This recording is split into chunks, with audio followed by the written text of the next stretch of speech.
Here's a book called The Secret Journey. The Secret Journey by Virginia Mueller.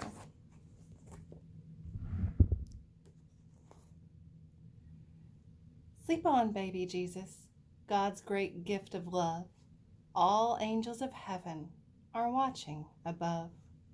As Mary in Bethlehem sings to her son, Joseph is resting, his day's work well done. Both Mary and Joseph think back with delight to things they have seen since that first Christmas night.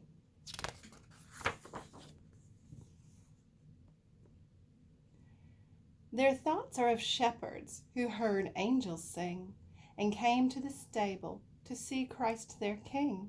They think about wise men who followed a star and brought costly treasures from countries afar. These wise men had promised the King of the Jews, "We'll find this new ruler and bring you the news." But God warned the wise men, "You must not obey. Go home to your countries by some other way."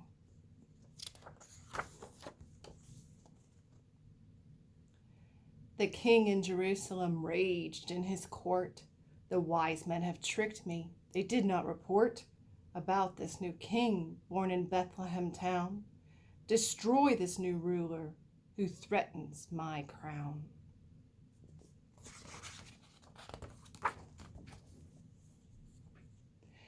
An angel appeared before Joseph that night to give him a warning that filled him with fright.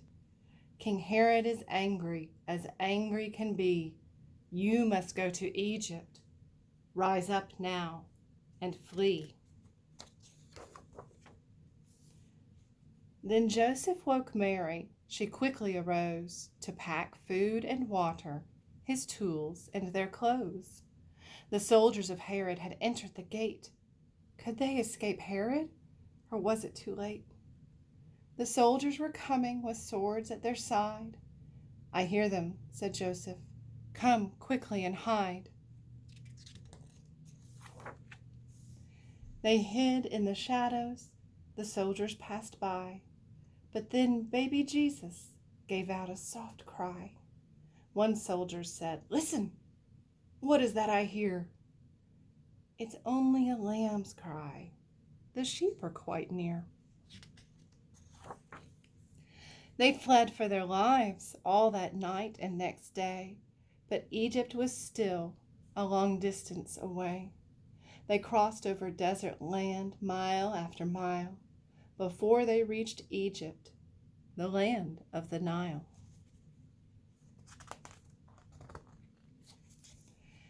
In a sun-dried brick house, very humble but new, the family lived, and the child grew and grew.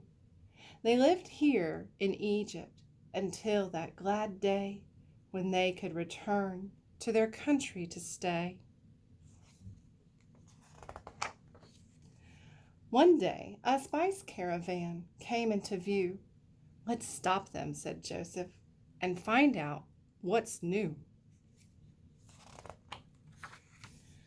The cameleer told them some news very sad. King Herod did something quite wicked and bad. All around Bethlehem, as Herod willed, all 2-year-old boys and those younger were killed. This very sad news made them thankful that day that they were safe here in Egypt. They knelt down to pray.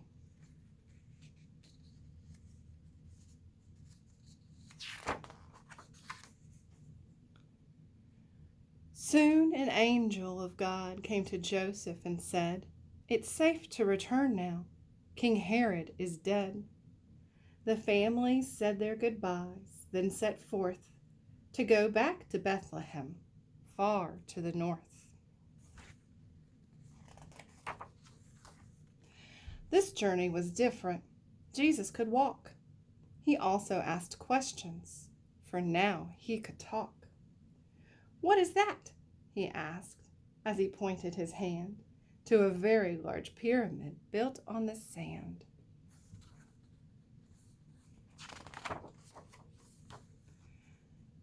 Then things they had known before came into sight.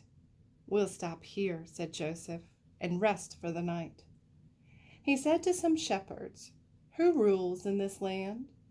They answered, "King Herod's son now has command." "King Herod's son?" Joseph repeated with fear. He lowered his voice, for some soldiers were near. "We must leave this Judea. It's not safe to stay. We'll go back to Nazareth, our hometown, this day." Their old friends and neighbors welcomed with joy Mary and Joseph and Jesus, the boy. The end. Now, this is an important story from the book of Matthew. It's Matthew chapter 2, verses 13 through 23, where it talks about Mary and Joseph and Jesus fleeing Bethlehem and going to Egypt. And then they don't return to Bethlehem like they planned. Instead, they go to Nazareth. And Matthew says that's important because the prophecy said that it would be a Nazarene, somebody from Nazareth, that would be our Messiah. Now, this is what I think is interesting. The prophecy isn't that there will be a person from Nazareth that's our Messiah.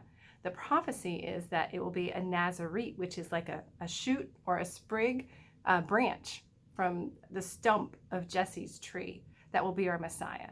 So the town Nazareth is named after the same word that means the shoot or the sprig. So it's a really interesting way to look at it, that this small little town of Nazareth that had hardly anybody lived there. Nobody had ever heard of Nazareth. Nobody knew about Nazareth in the day. That the Messiah and the King would come out of this podunk town that was just a shoot, just a sprout off. And he's literally a sprout off of Jesse's tree, of a descendant from David, or Jesse, the father of David, a descendant. He's from David's line. And he's literally somebody from Nazareth. So I like the way that prophecy comes together. That is not what we had expected or looked for, in the way God made it so. And also, this story is hard. It's a hard story to hear about King Herod and his wickedness and the evil choices that he made. And he was a bad man who did horrible things to people. He did those things out of fear. Throughout the story of Jesus, we hear about people who are afraid. They're afraid to accept Jesus as their Messiah. And King Herod was afraid of this new King of the Jews because people had called him King of the Jews. And he was afraid of this new king. And his fear of something that he didn't understand and didn't want to understand, it threatened him and his security. So it caused him to do these terrible, terrible things. And we can see that, and we can see how the angel warned Joseph. And God's plans came to fruition. That God's plans still worked out. The prophecies came true. So that's the book called The Secret Journey. Take care, friends.